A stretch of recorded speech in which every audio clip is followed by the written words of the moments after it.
गई घूमने।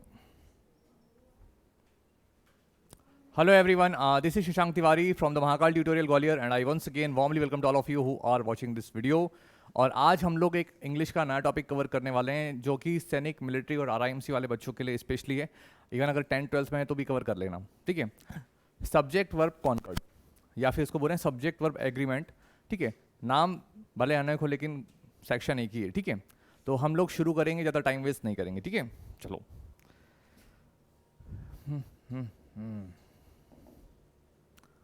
क्या लगता है आएगा? अवश्य आएगा बालिके।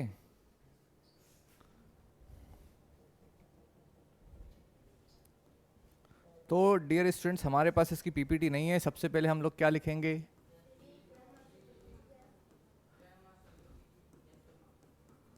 जय मां सरस्वती।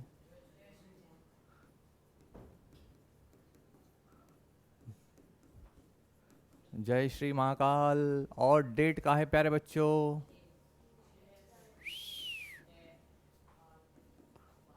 8 नहीं है, 10 है। और आज का थर्सडे। तो सुंदर से बड़े बड़े अक्षरों में लिख दूं?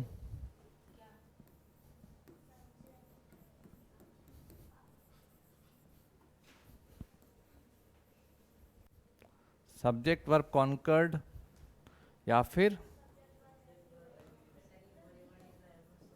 हाँ, राघव का प्रश्न है कि सर ये बड़े बड़े तो हैं लेकिन समझ में नहीं आ रहे, तो मैं बोल रहा हूँ सब्जेक्ट वर्ब एग्रीमेंट या फिर सब्जेक्ट वर्ब कॉन्कर्ड, इसको हम लोग पढ़ने वाले हैं, ठीक है। चलो तो शुरू करते हैं। सबसे पहले बिल्कुल बेसिक सी बातें। सर जो आप टॉपिक पढ़ा रहे हो उसका मतलब क्या है? क्लियर? वो तो पता होना चाहिए ना कि सब्जेक्ट वर्ब कॉन्कर्ड या सब्जेक्ट वर्ब एग्रीमेंट होता क्या है। आपकी बुक के अंदर लिखा है, क्या लिखा है? पढ़ना। किसी भी सेंटेंस में सब्जेक्ट के नंबर और पर्सन के हिसाब से वर्ब का प्रयोग करना कहलाता है सब्जेक्ट वर्ब एग्रीमेंट। अब मेरी शक्ल देख लो, मैंने वाइट टोन लगाया इसलिए, ठीक है। तो फिर हंस दी है देखो ध्रुवी बहुत जल्दी हंस देती है। क्या है सब्जेक्ट वर्ब एग्रीमेंट? किसी भी सेंटेंस में सब्जेक्ट के नंबर, अब सब्जेक्ट का नंबर क्या होता है? सिंगुलर प्लूरल, ठीक है। किसी भी सेंटेंस में सब्जेक्ट के नंबर और पर्सन के हिसाब से, पर्सन कौन से होते? First, second, third. तो किसी भी सेंटेंस में सब्जेक्ट के नंबर और पर्सन के हिसाब से वर्ब का प्रयोग करना, वर्ब का प्रयोग करना कहलाता है सब्जेक्ट वर्ब एग्रीमेंट। डन? फिर सुनो एक बार। किसी भी सेंटेंस में, हार्दिक लाला सोए गए? तो तुम्हारी तो आंखें तो ऊपर है गई, क्या बात है गई? बता मैंने क्या बोला, रिपीट कर।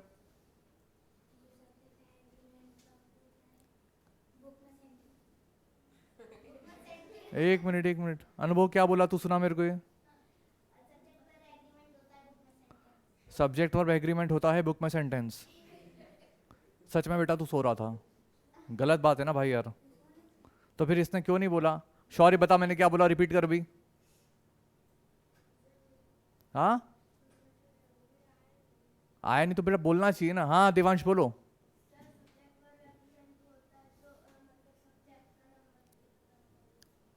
मानता हूं कि जितनी तुम्हारी एज है और उस एज के हिसाब से टॉपिक बहुत बड़ा है, लेकिन सुनो तो, कल मैंने आपको मैसेज छोड़ा था ना ग्रुप में कि मैं कल एक नया टॉपिक करके आने वाला हूँ, तो एटलीस्ट किसी बच्चे ने जो है जो पढ़ के आया हो, है ना, बहुत अच्छी बात है। वीडियो देख, इसके ऊपर मैंने प्रीवियस लेक्चर भी डाल रखे हैं, 4 हैं 4, लेकिन डिजिटल बोर्ड पे नहीं डाला था, इसलिए फिर से एक बार प्लान कर रहे हैं इसको, ठीक है।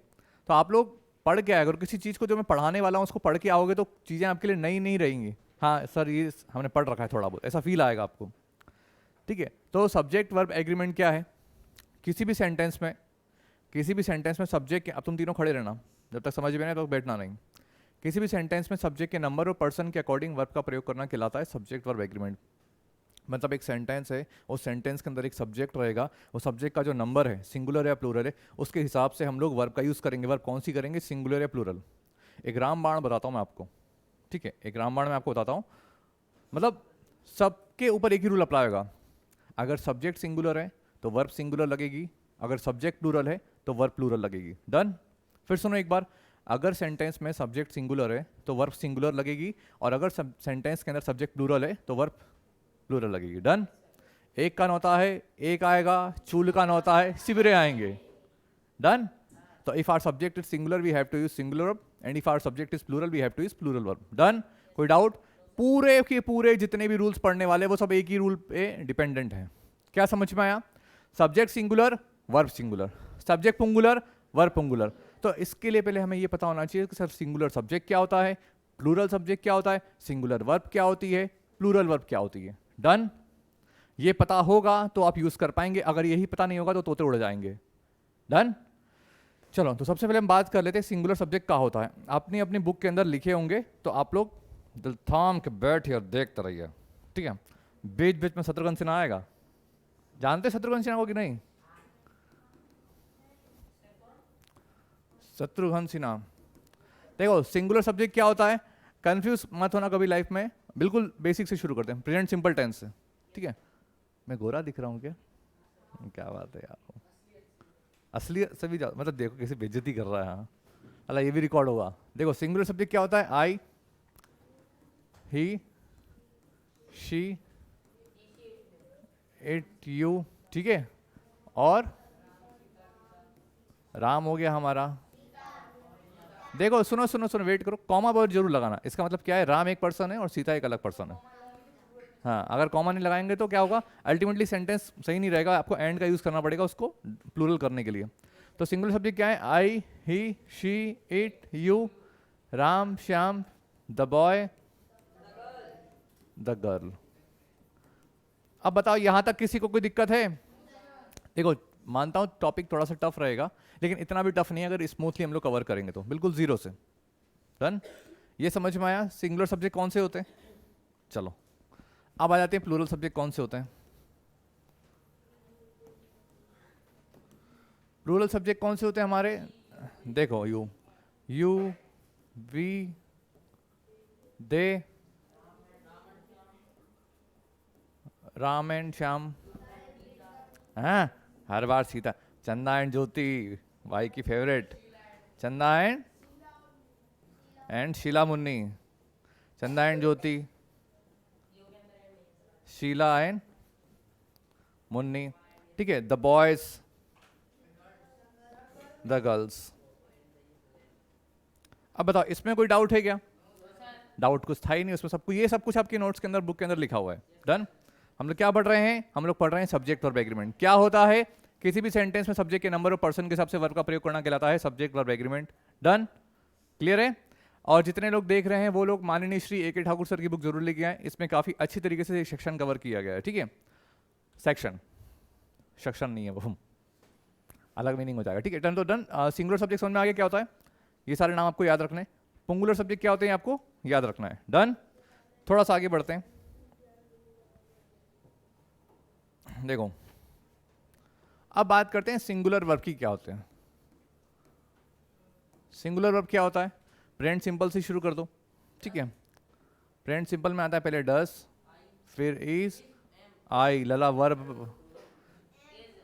देखो एक एक करके आराम से, इज हो गया, एम हो गया, हैज हो गया, वॉज हो गया, और बता।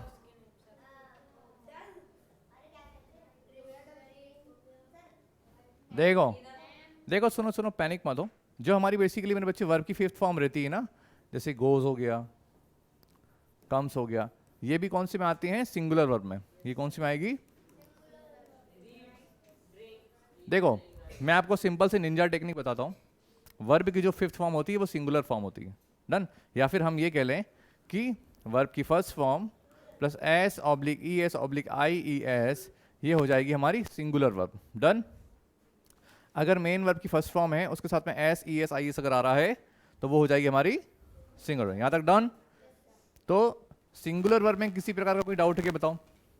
मॉडल वर्ब को हम यहाँ पर कंसीडर नहीं करेंगे, क्योंकि मॉडल वर्ब के साथ में क्या ना, सब्जेक्ट कोई सा भी हो, वर्ब कोई सी भी लग जाती है। मतलब जैसे I can do it, he can do it, they can do it, you can do it, she can do it, सब में क्या आ रहा है, सब्जेक्ट बदल दो लेकिन वर्ब हमारी वही है। तो मॉडल वर्ब को यहाँ पर कंसिडर नहीं करेंगे। डन?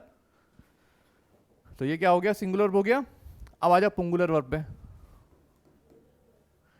पता नहीं इसको प्लूरल वर्ब क्यों बोलते हैं, पुंगुलर में एक फील आता है, ठीक है? प्लूरल वर्ब सबसे पहले आ जाएंगे प्रेजेंट सिंपल पे। डू, हैव कौन बोलेगा? उड़ गए होते हैं बस। ड्रिंक, यानी कि जो वर्ब की हमारी फर्स्ट फॉर्म होती है वो होती है हमारी प्लूरल वर्ब। डन? जो हमारी वर्ब की फर्स्ट फॉर्म रहेगी वो क्या रहेगी? अगर आंखें मचलना है, पानी छिड़क के आ जाओ, हमारे हाथों में बहुत सारे जिन्हें देख नहीं सकते वो वैसे बैक्टीरिया रहते हैं, आंखों में जाएंगे मत जाऊंगी लला। तो क्या समझ में आया? वर्ब की फर्स्ट फॉर्म हमारी प्लूरल फॉर्म होती है। डन? आजा भाई, ले आ बस, ला दिखा दे। तो ये है डंडा, और अब ये नहीं पढ़ेंगे बच्चे तो इसी डंडे से इनकी सुटाई होगी, याद रख लेना। मैंने कहा था जैसा कि जो मैं बोलता हूँ, राउडी राठौर बोलता ना, जो बोलता हूँ वो मैं करता हूँ, और जो मैं नहीं बोलता हूँ डेफिनेटली करता हूँ। तो लठ आ चुका है, और मैंने बोला था माता मैया नवरात्रि खत्म, अब जो होगा एवरीबडी रिमेंबर पुष्पा। पुष्पा वाला डायलॉग तो सर कितना भी मार लो लेकिन मैं झुकेगा नहीं, ऐसा ही क्या है यहाँ पर कोई पुष्पा वाला? देवांश, लठ देख के बेटा हवाई फायर हो जाओ। चलो, तो यहाँ तक समझ में आया सिंगुलर सब्जेक्ट क्या? देखो बहुत स्मूथली, बहुत आराम से कवर करेंगे क्योंकि बहुत टफ माना जाता है, इसलिए singular subject cover, plural subject cover, singular verb clear, plural verb clear. तो ये आपको पता होना चाहिए। अब लास्ट में एक बार और रूल माइंड में सेट कर लो, अगर सब्जेक्ट सिंगुलर है तो वर्ब भी सिंगुलर लगेगी, और अगर सब्जेक्ट प्लूरल है तो वर्ब भी प्लूरल लगेगी। डन? कोई डाउट? चलो आगे बात करते हैं। अब step by step, one by one rule पढ़ेंगे, आप ही पढ़ेंगे रूल्स, फिर मैं एक्सप्लेन करूंगा। जितने कैंडिडेट हैं सबसे एक एक रूल पढ़वाएंगे, ठीक है? तो बेंच पे क्यों खड़ा बेटा? अच्छा दिख नहीं रहा है, 3, हाँ एडजस्ट कर लेंगे, थोड़ा सा उधर खिसक बैठ बेटा। हाँ, रूल नंबर फर्स्ट, दिव्यांशी खड़ी हो, पढ़ो क्या लिखा है।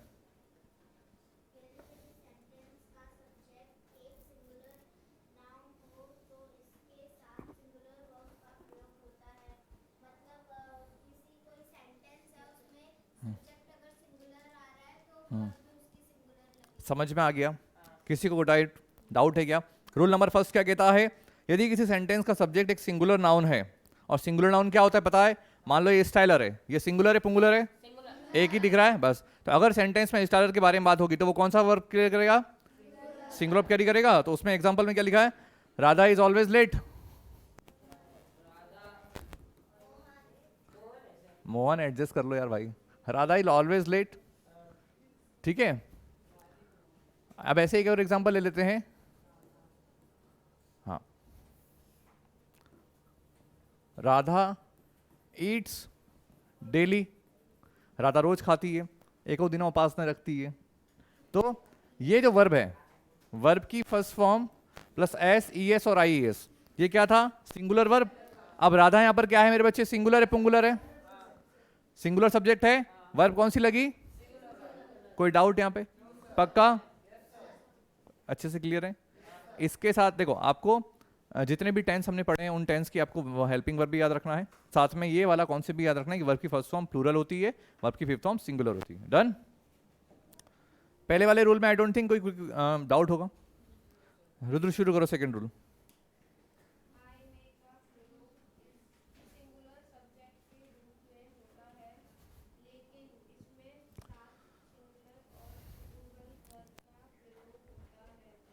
क्या समझ में आया? देखो आई जो है वो सिंगुलर सब्जेक्ट भी है और प्लूरल सब्जेक्ट भी है। क्या कहने का मतलब है? देखो आई अगर टेक्निकली बात करें तो आई सिंगुलर सब्जेक्ट ही होता है। पूछो कैसे? मैं बात करूं आई एम वर्किंग, मैं काम कर रहा हूं, कौन काम कर रहा है? मैं कौन हूं? सिंगुलर ही हूं ना बस। लेकिन आई क्या है ना, सिंगुलर सब्जेक्ट भी होता है, प्लूरल सब्जेक्ट ऐसा इसलिए बुलाता है क्योंकि आई को प्रेजेंट सिंपल और प्रेजेंट परफेक्ट में कुछ स्पेशल केसेस में उसको प्लूरल की तरह ट्रीट करते हैं। यानी कि सुनो सुनो सब बताएंगे, आई जो है सिंगुलर सब्जेक्ट ही होता है, लेकिन कुछ स्पेशल केसेस में जैसे प्रेजेंट सिंपल हो गया, प्रेजेंट परफेक्ट हो गया, परफेक्ट कॉन्टिन्यूस, तो यहाँ पर क्या होता है आई को प्लूरल की तरह ट्रीट करते हैं बस। यानी कि उसके साथ में प्लूरल की वर्ब लगती है। कहाँ पर? प्रेजेंट सिंपल में और प्रेजेंट परफेक्ट में। अनुभव वापस आ जा, ठीक है? यहाँ तक समझ में आया? जैसे कि आई क्या है? दामाद है।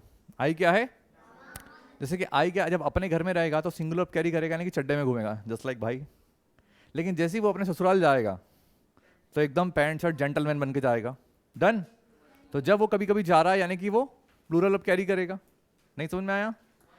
सिंपल सी चीज है, आई सिंगुलर है, डन। लेकिन आई को कुछ स्पेशल केस में प्लूरल की तरह ट्रीट करते हैं। अब आप अगर अपने घर में रहते हो तो आप चड्डी टी शर्ट में ही रहोगे, मोस्ट ऑफ होते हैं। कुछ अमीर लोगों की बात अलग है, साला घर में भी शेरवानी पहन के बैठा होगा, क्यों? ऐसे ही घर है मेरा, पैसा है, दिखे। लेकिन कुछ स्पेशल केस में हम लोग उसको प्लूरल की तरह ट्रीट करते हैं, तो बस वही ध्यान रखना है आपको। तो अब देखो दोनों एग्जाम्पल ले लेते हैं। आई एम अ टीचर, ठीक है, आई वॉज वर्किंग, ठीक है, and I have a boy, आए हमारा लला है, ठीक है, मतलब मेरा एक बेटा है, I have a boy.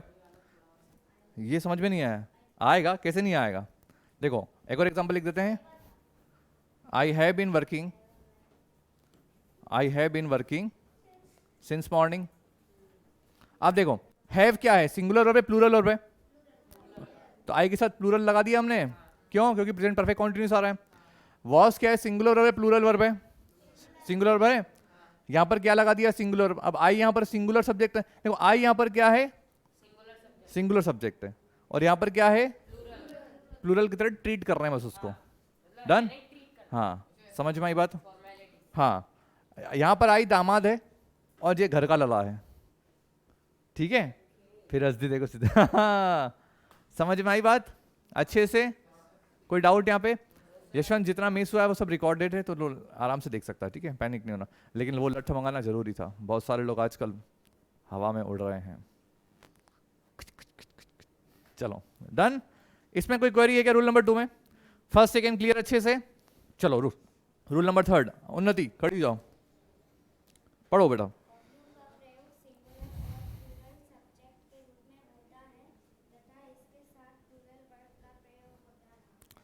You जो है सिंगुलर सब्जेक्ट भी होता है प्लूरल सब्जेक्ट भी होता है। जैसे कि यू स्टैंड अप, कौन खड़ा हुआ? अभिनव खड़ा हुआ अकेला, क्योंकि अभिनव को पता था केवल उससे ही बात हो रही है। यू ऑल स्टैंड अप, बस बैठ जाओ, सारे खड़े हो गए, क्योंकि अब तुम सबसे बात हो रही है। बस फर्क यहाँ था, वहाँ पे ऑल का यूज कर दिया। तो देखा जाता है यू बोथ आर हैप्पी, तुम दोनों खुश हो। तो सिंपल शब्दों में कहा जाए यू जो है सिंगुलर सब्जेक्ट भी होता है और यू प्लूरल सब्जेक्ट भी होता है। लेकिन यू के साथ में कौन सी वर्ब क्लियर करते हैं हम लोग? प्लूरल की वर्ब, ठीक है। तो यू जो है हमारा सिंगुलर सब्जेक्ट भी है एंड प्लूरल सब्जेक्ट भी है, लेकिन वर्ब हमेशा वो प्लूरल कैरी करेगा। डन? मतलब आप ये समझ सकते हो कि यू जो है एक घर में आतंकवादी टाइप लड़का है। मतलब देखो आई भी क्या है ना, आई सिंगुलर सब्जेक्ट था, लेकिन आई क्या ना कभी कभी दामाद का भी काम करता था, सिंगुलर वर्ब भी लेता था प्लूरल भी, वो मम्मी पापा दोनों की बात मानता था। लेकिन यहाँ पर यू जो है ये एकदम ठस आदमी है, मतलब यू है सिंगुलर सब्जेक्ट भी प्लूरल सब्जेक्ट भी, लेकिन यू जो है वर्ब प्लूरल की करेगा। भले पापा मना करे, मम्मी नहीं, हम तो वही करेंगे वहां मन करेगा, हम तो जाएंगे। डन? तो यू का क्या सीन है, यू हमेशा प्लूरल वर्ब कैरी करेगा। Always remember if you are, बोलते ना यू जो है सेंटेंस में, अगर यू जो है सेंटेंस में अगर एज ए सब्जेक्ट काम कर रहा है, यू जो है अगर किसी सेंटेंस सब्जेक्ट काम कर रहा है तो प्लूरल वर्ब कैरी करेगा, बस इतना याद रखना है। डन? पक्का? अब एक एग्जांपल लेते हैं।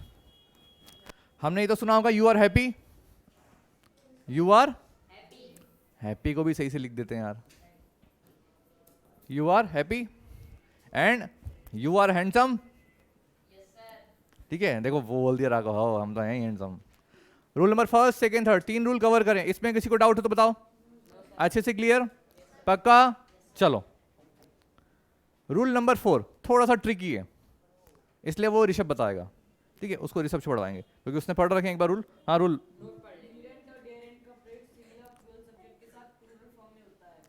देखो, वो पूरा पढ़ना एक बार।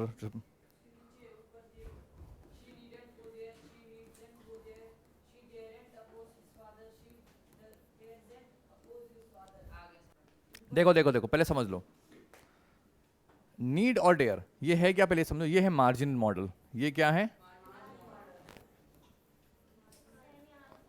या फिर सेमी मॉडल कह लो। डन? नीड और डेयर क्या है, यह है मार्जिनल मॉडल या फिर सेमी मॉडल। इसका मतलब यह है कि ये जो है बेसिकली मेन वर्ब का भी काम करेंगे और मॉडल वर्ब का भी काम करेंगे। सर पर हमें कैसे मालूम चलेगा कब ये मेन वर्ब का काम करेगा, कब मॉडल वर्ब का काम करेगा? हम तो मासूम से बच्चे हैं। डन? मेरे वाले नोट्स निकालो फटाफट जल्दी से, अभी निंजा टेक्निक के थ्रू बताते हैं। मॉडल का सेक्शन निकालो, मॉडल का सेक्शन इंडेक्स देखो उसमें, आराम से आप ही से करवाएंगे तो आपको जल्दी समझ में आएगा। मॉडल का सेक्शन निकालो, उसमें नीड डेयर निकालो फटाफट। हाँ देखो, डोंट मेक चिल्लम चुल्ली।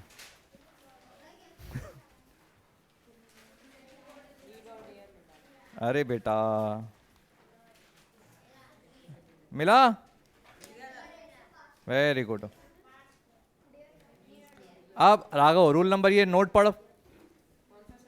हाँ नो, ये रूल नंबर 1 मॉडल के रूप में। मॉडल के रूप में नीड का प्रयोग सामान्यतः यानी इंटेरोगेटिव एवं नेगेटिव वाक्य में किया जाता है। देखो देखो देखो मेरे प्यारे बच्चों, ए भैंस की टांगो, मेरे प्यारे बच्चों, देखो अगर मॉडल वर्ब के रूप में अगर इसका यूज हो रहा है तो कब होगा? केवल इंटेरोगेटिव सेंटेंस में। डन। अफर्मेटिव में कभी इसका यूज नहीं होगा। डन, समझ में आई बात? अगर सेंटेंस, देखो सुनो सुनो सुनो मेरे प्यारे बच्चों, अगर कभी भी नीड का यूज, अगर कभी भी नीड और डेयर का यूज सेंटेंस के अंदर हो रहा है और अगर वो सेंटेंस इंटेरोगेटिव है या फिर नेगेटिव है तो वो कौन सा है? वो मॉडल है, एज अ मॉडल वर्क कर रहा है। समझ में आई बात? और अगर वो एस और ई एस के साथ फॉर्म हो रहा है, यानी कि एस नीड्स से, ही नीड्स अ पेन, उसको एक पेन की जरूरत है, तो वहां पर वो मेन वर्ब का काम कर रहा है।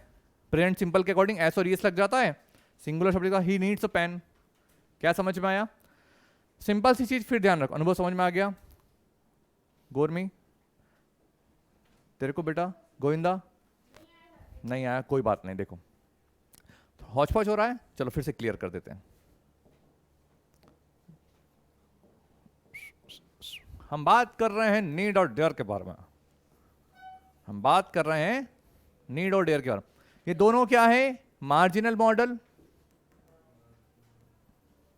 या फिर सेमी मॉडल। सर आपने बता दिया कि ये दोनों जो हैं क्या है? मार्जिनल मॉडल, यानी कि ये मेन वर्ब का भी काम करेंगे और ये मॉडल वर्ब का भी काम करेंगे। लेकिन हम तो मासूम से गोलू मोलू से बच्चे हैं, हमें कैसे पता चलेगा कि कब ये मतलब मेन वर्ब का काम कर रहे हैं और कब मॉडल वर्ब का काम कर रहे हैं?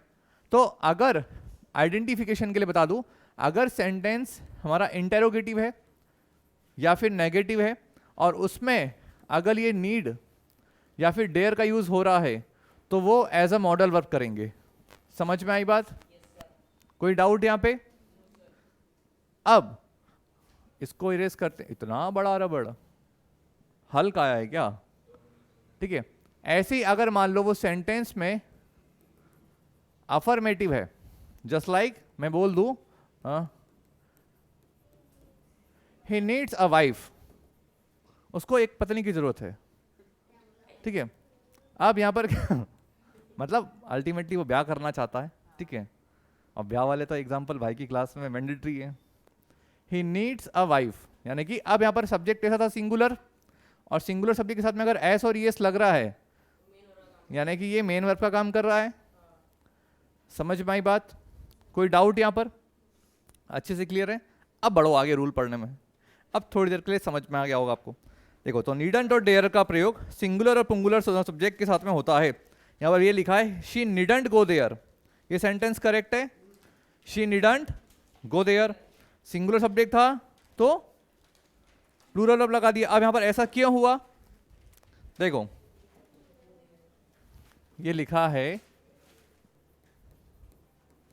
शी नीडंट गो देयर, ये सेंटेंस करेक्ट है तो क्यों करेक्ट है कौन बताएगा? ये सेंटेंस करेक्ट है? हाँ गौरी बताओ। नेगेटिव सेंटेंस है इसलिए करेक्ट है। ठीक है चलो एक और सेंटेंस लिख के देखते हैं। She does not, she doesn't need to go there, क्या ये सेंटेंस करेक्ट है? करेक्ट है, ये भी करेक्ट है, लेकिन दोनों में डिफरेंस क्या है? हो गया बस, अब आवाज नहीं यार। ठीक है, तो थोड़ा सा कोई गेस्ट आ गया था इसलिए हम लोगों ने गड़बड़ हो गया मामला। वापस से हम लोग कनेक्ट करते हैं हमारी कहानी को नीडंट और डेयर वाली, ठीक है। चलो,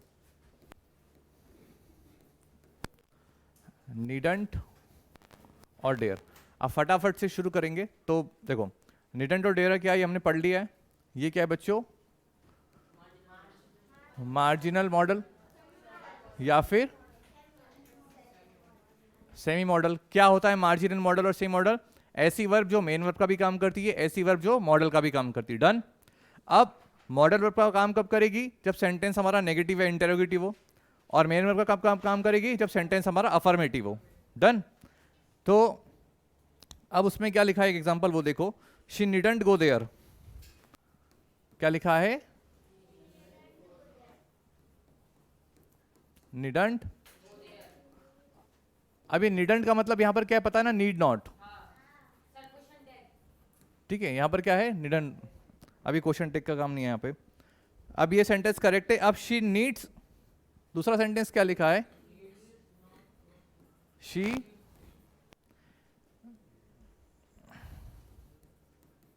गो देयर। ठीक है, ये सेंटेंस करेक्ट है और ये सेंटेंस हमारा सही है। ये क्यों सही है, ये क्यों गलत है, कौन बताएगा? हाँ अनुभव बताओ।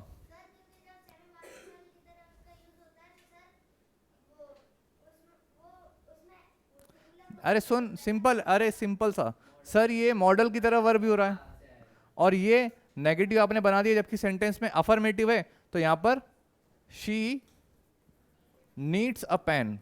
अब ये क्या है ना, ये मेन वर्ब की तरह काम कर रहा है। शी नीड्स अ पेन, ये मेन वर्ब की तरह काम कर रहा है और ये मॉडल की तरह काम कर रहा है। सिंपल। कोई क्वेरी यहां तक अच्छे से क्लियर है? अब देखो, ऊपर दिए गए उदाहरण में नीडंट और डेरेंट का प्रयोग मार्जिनल एक्सलेटिव वर्ब के रूप में हुआ है, अतः इसका प्रयोग सिंगुलर में नहीं कहता है। लेकिन नोट देखो क्या लिखा है, डेयर और नीड का प्रयोग मेन वर्ब के रूप में सिंगुलर और प्लूरल दोनों सेंस में होता है। अब देख लो क्या लिखा है, नोट देखो, डेयर और नीड का प्रयोग मेन वर्ब के रूप में सिंगुलर और प्लूरल दोनों ही फॉर्म में होता है। देखो, he dares to face the difficulties, क्या लिखा है? He dares to face the difficulty. अब चूंकि यहां पर मैंने आपको क्या बताया था, नीड और डेयर का यूज अफर्मेटिव सेंटेंस में होगा तो वो मेन वर्ब का काम करेगा। तो यहां पर डेयर्स लिखा है direct, he dares to face the difficulty. उसने हिम्मत करी डिफिकल्टी को फेस करने का, सामने करने की, मतलब हिम्मत करा उसने, डिफिकल्टी जो भी आएंगी वो फेस कर लेगा। डन। तो यहां पर ये मेन वर्ब का काम कर रहा है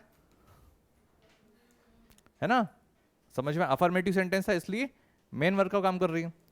अब दूसरा क्या लिखा है, she needs a book. She needs a book, ये सेंटेंस क्यों करेक्ट है? क्योंकि सेंटेंस हमारा सर अफर्मेटिव है, सेंटेंस हमारा अफर्मेटिव है और यहां पर नीड के साथ में एस लगा दिया। यहां तक कोई क्वेरी? ध्यान दे, इन नेगेटिव सेंटेंस को देखो, he doesn't dare to go out in the sun, यानी कि धूप में उसको बाहर जाने की जरूरत नहीं है। अब ये सेंटेंस क्या है, सही है। He does not need, he does not need, ये लिखा है डजंट नीड, सॉरी डेयर लिखा है वो, he doesn't dare to go out. तो अब डेयर यहां पर क्या यूज होगा? एज अ मेन वर्ब का काम कर रहा है। डेयर यहां पर क्या कर रहा है? एज अ मेन वर्ब का काम कर रहा है। क्यों? क्योंकि डज क्या है, हेल्पिंग वर्ब है और नेगेटिव सेंटेंस लगा दिया प्रेजेंट सिंपल के हिसाब से। समझ में आई बात कि नहीं? सेंटेंस देखो, he does not dare to go, जैसे अगर मैं एक सेंटेंस लिखता हूं प्रेजेंट सिंपल का, तो I do not want to talk to you, I don't want to talk to you. अब सेंटेंस क्या है, देखो, डू नॉट लगा दिया और वॉन्ट भी लगा दिया और टॉक भी लगा दिया। अब यहां पर क्या सेंटेंस लिखा है, he does not dare to go out in the sun, उसने धूप में बाहर जाने की हिम्मत नहीं की। डन।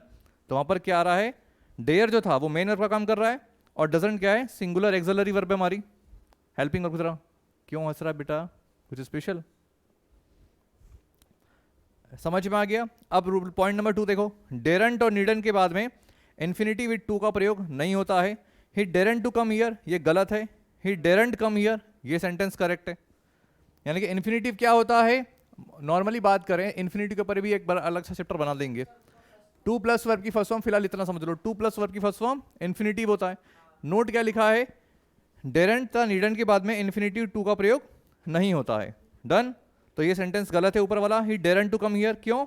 क्योंकि हमें पता है कि डेरंट और नीड के बाद में इन्फिनिटिव विद टू का यूज नहीं होता है। ऐसे ही यू नीडंट गो देयर, ये गलत है। क्यों? क्योंकि यहां पर भी वही सेम रूल अप्लाई होने वाला है। सही सेंटेंस क्या है, you needn't go there. Done.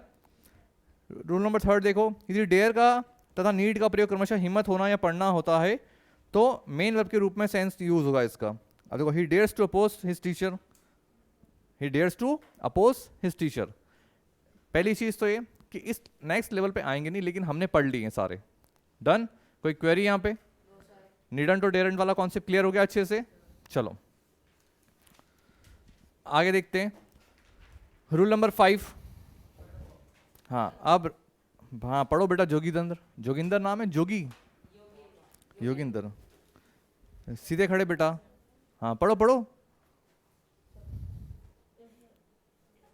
हाँ हाँ तो पढ़ आ रहा, मैं कौन सा तेरे को डांट।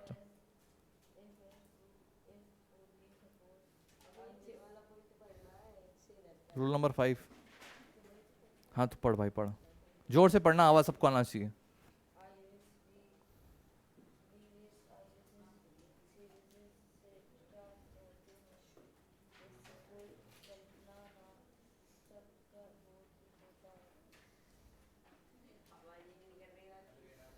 राघव तुझे समझ में आया इसने क्या बोला? राघव कितनी दूर बैठा है इसके? जस्ट बगल में बैठा है। तो मैं क्या ये समझूं कि ये योगी है, ये राघव है? ये बोल रहा है लेकिन उसको आवाज नहीं आ रही है। तो सवाल ये कि बाकी जो चिल्लम चिल्ली बैठी है हमारी क्लास में, इनके पास कैसे आवाज जाएगी? तो थोड़ा वॉल्यूम बढ़ा अपना।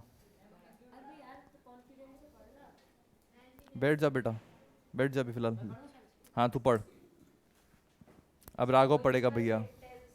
If, as, through, only, if only, suppose, I wish, we wish, he wish, she wishes. ये स्टार्ट होते हैं इससे कोई कल्पना या असंभव शर्त का बोध होता है। बस बैठ जाओ बैठ जाओ बैठ जाओ। रूल नंबर 5 हमारा कहता है सपोजिशनल सेंटेंस में if, as if, as though, if only, suppose, I wish, we wish, he wishes, she wishes etcetera से शुरू होते हैं, जिसमें कोरी कल्पना या असंभव शर्त का बोध होता है। इन शब्दों के बाद में किसी भी नंबर तथा पर्सन का सब्जेक्ट क्यों ना हो, हम वो लोग वर्ब कौन सी यूज करेंगे? वर्ब। तो पहला प्रश्न तो सर ये कि सर सपोजिशनल सेंटेंस क्या होते हैं और कंडीशनल सेंटेंस क्या होते हैं, उनके बारे में हमें एक्सप्लेन करो बेटा सामने। ठीक है, तो सपोजिशनल सेंटेंस क्या होता है? जिसमें हम लोग सपोज करते हैं। जैसे एक अच्छा सा मुझे एक इंसिडेंट याद आ रहा है। सपोजिशन मतलब क्या होता है? सपोज करना, मतलब कल्पना करना। जैसे एक बार होटल में हम लोग खाना खाने गए, तो हम लोगों ने मंगा लिया पिज़्ज़ा। हालांकि मैं पिज़्ज़ा खाता नहीं हूँ, लेकिन मैडम ने मंगा लिया। और सामने एक आदमी बैठा था, तो उसने पूड़ी मंगाई थी और खाली कटोरी थी उसके हाथ में। और खाली कटोरी में, बताया था ना, तो खाली कटोरी में वो क्या कर रहा है? डुबा डुबा खा रहा है। तो भैया पूछ लिया, सब लोग आश्चर्यचकित कि भैया ये खाली कटोरी में क्या कर रहा है? तो उससे पूछा, बोले भैया क्या करो? बोले I am a maths teacher. ठीक है, मैंने मान लिया, लेट सपोज कि इसके अंदर दाल है, यानी कि उसने मान लिया कि भैया इस कटोरी में दाल है और उसने इमेजिन करके पेल दिया, है ना। तो हमारे यहाँ हिंदी मीडियम में, तो मैं तो हिंदी मीडियम से पढ़ा हूँ, तो मुझे पता है कि मान लो कि इसके अंदर दाल है, पता नहीं इंग्लिश में क्या बोलते हैं। अच्छा लेट इट भी, तो उसका अंदर लेट जाने दो उसको। ओके, तो समझ में आ गया। तो हमें सपोज करना है। तू आज फिट ड्रेस पहन के क्यों नहीं है बेटा? हाँ, कपड़े अगर नहीं धुल रहे मेरे पास लेके आओ, पहले मैं धोबी था बेटा, हम पहले यही काम करते थे। तू लेके आ कपड़े, मैं दूंगा, फिर तू पहन के आना क्लास में, लेकिन क्लास में ड्रेस में आना चाहिए। ठीक है, कल ही सारे कपड़े ले आना अपने। जो रेट चल रहा होगा मार्केट में उससे 2 रुपये ज़्यादा ले लेंगे अपन बस। क्या ना, पढ़ाने के बाद पूरे लेक्चर शाम को 8 बजे के बाद मैं ये काम करूँगा, फिर तो 2 रुपये ज़्यादा बनते हैं भाई यार। तो सपोजिशनल सेंटेंस समझ में आया? ऐसे सेंटेंस जिसमें हम लोग कोरी कल्पना करते हैं, जो कोरी कल्पना कभी भविष्य में संभव ना हो। फॉर एग्जाम्पल के लिए, सुन तो जाओ, अभी समझ में आएगा। चिंगम गा रहा बेटा तो क्या कागज? देखो, सपोजिशन मतलब ऐसे सेंटेंस जिसमें हम कोरी कल्पना करते हैं जो कभी भविष्य में संभव नहीं हो। जैसे हम बोलते हैं ना, काश में परी होती, लड़कियां बोलते हैं ना काश में परी होती, तो फुर हो जाती, कहाँ जाके यूरोप चली जाती। अब सवाल ये कि हम परी काहे होते हैं?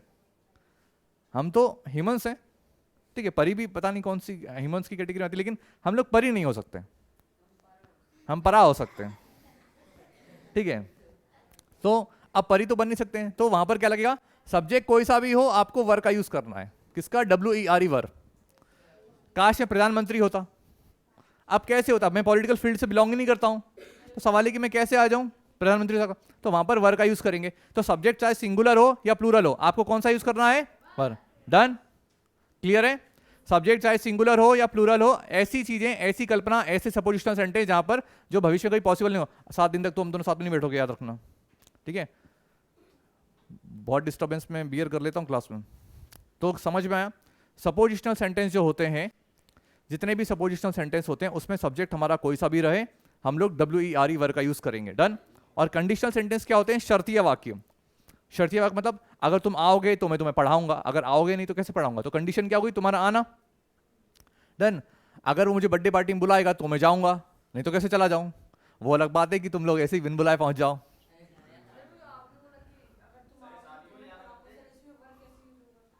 वर्ब कहाँ यूज होगा? इसमें वर्ब नहीं होगा। सपोजिशनल अलग है, इसमें वर्ब का यूज नहीं होगा। कंडीशनल सेंटेंस में वर्ब नहीं लगेगा। कंडीशनल सेंटेंस में जो भी हमारा कंडीशनल वाला वर्ड रहेगा, इफ हो गया, एज इफ हो गया, उसके बाद में जो सब्जेक्ट रहेगा उसके हिसाब से वर्ब लगेगी। सुनते जाओ, अभी पहले सुनो। सपोजिशनल सेंटेंस में तो वर्ब लगेगा, जो कोरी कल्पना है, जो भविष्य में पॉसिबल नहीं होगी।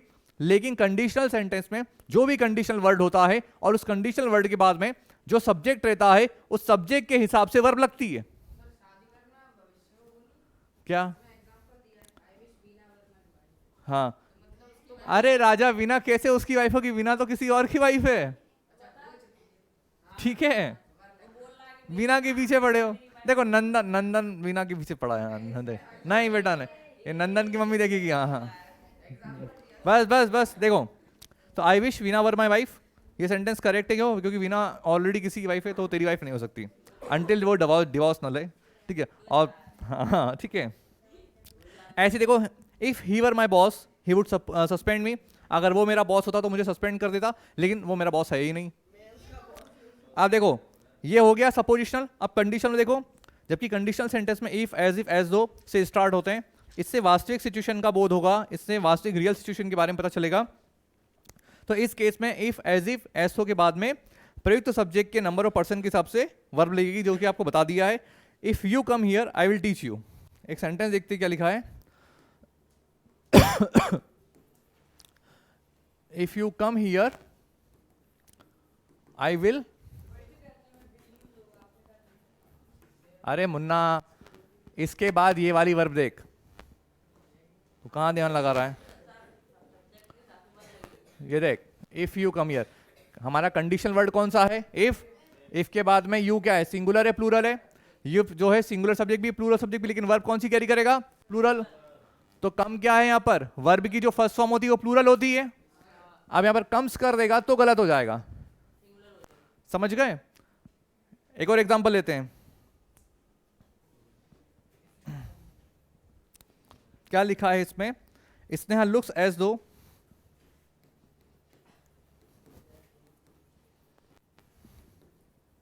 आगे बोल सेंटेंस फटाफट बेटा।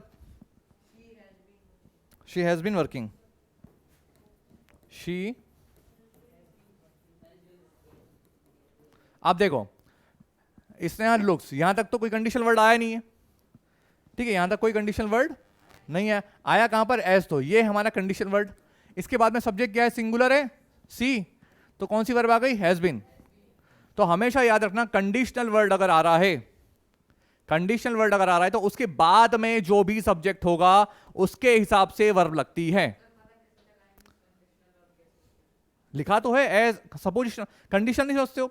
बताया तो था अभी, कंडीशन का मतलब होता है आप कोई शर्त रख देते हो। जैसे अगर छोटे बच्चे से हम बोलते हैं कि अगर तू मुझे पुच्ची देगा तो मैं तेरे को टॉफी दूंगा, कंडीशन क्या हो गई? पुच्ची देना। जो गोलू मोलू से बच्चे होते हैं, छोटे छोटे 1.5-2 साल के, 3-4 साल के, तो हम बोलते हैं ना टॉफी दिखा के, तो कंडीशन क्या अप्लाई हो रही है? टॉफी देना। हाँ, ऐसी बहुत से मास्टर होता ना, फीस देगा तो पढ़ाऊंगा। तुम फीस दोगे, अगर तुम फीस दोगे तो मैं पढ़ाऊंगा, अगर तुम टाइम पे आओगे तो मैं क्लास शुरू करूंगा। तो कंडीशन क्या? कोई टाइम पे आना। तो वो होते हैं कंडीशनल वाक्य। कंडीशन को समझो, शर्तीय वाक्य। समझ में आई बात? कोई डाउट यहां पे? ये हो गया। अब नेक्स्ट हमारा ऑप्टेटिव सेंटेंस देख लेते हैं, किसी को पता नहीं चलेगा। 7 रूल्स कवर कर लेते हैं हम लोग, ठीक है? देखो ऑप्टेटिव सेंटेंस क्या होता है, किसको पता है? हाथ खड़ा करो। दिव्यांशी बताओ ऑप्टिटिव सेंटेंस क्या होते हैं?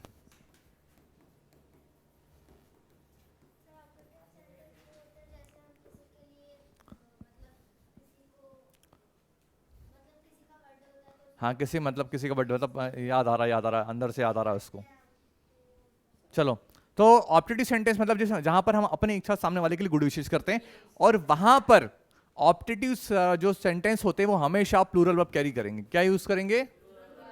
बस हमेशा याद रखना, जहां पर भी ऑप्टिटिव सेंटेंस हो वो हमेशा प्लूरल वर्ब कैरी करेगा। समझ गए? जहां पर हम अपनी इच्छा से सामने वाले के लिए कोई गुड विशेष करें या बैड विशेष करें, कोई कर्ज दे दें, कोई श्राप दे दें, आशीर्वाद दे दें, ब्लेसिंग्स वगैरह, वो सब हो जाएंगे हमारे ऑप्टिटिव सेंटेंस। हम बोलते ना मे यू लिव लॉन्ग, ठीक है, wish you happy marriage life, wish you happy birthday, ठीक है, बोलते ना। जैसे मान लो किसी का बर्थडे होता है, जैसे मान लो खड़ा हो, मान लो मेरा बर्थडे ये मुझे मिल गया, ए बर्थडे मेरा विश कर मेरे को, क्या ऐसा होता है क्या?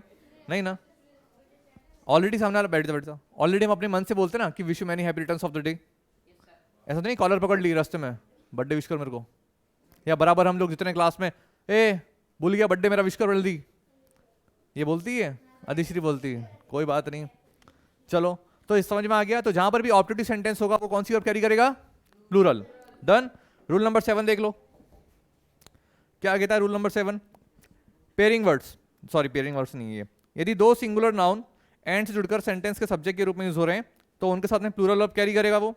यदि दो सिंगुलर नाउन राम श्याम चंदा ज्योति शीला मुन्नी, यदि दो सिंगुलर नाउन एंड से जुड़े हुए हो तो उनके साथ में हमेशा प्लूरल वर्ब कैरी करेगा। जैसे राम एंड श्याम, एग्जांपल लेते हैं, Ram and fill in the blanks coming.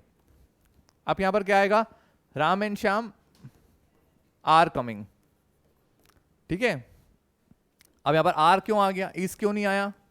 क्योंकि राम और श्याम प्लूरल है, राम एंड श्याम प्लूरल है। डन। कोई क्वेरी यहां तक? पक्का? अच्छे से। चंदा ज्योति शीला मुनि लगा देंगे तो भी आर ही लगेगा, ठीक है। तो रूल नंबर 7 तक आज का लेक्चर हम लोग ओवर करते हैं।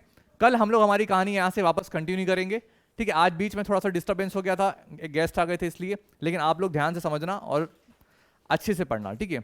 और लास्ट में हर बार की तरह एक रिक्वेस्ट की प्लीज प्लीज प्लीज हमारे चैनल को सब्सक्राइब करें अगर आपको लेक्चर समझ में आता है तो, और नहीं आया तो मत करना यार ठीक है। टिल देन सभी को बाय बाय और जय श्री महाकाल।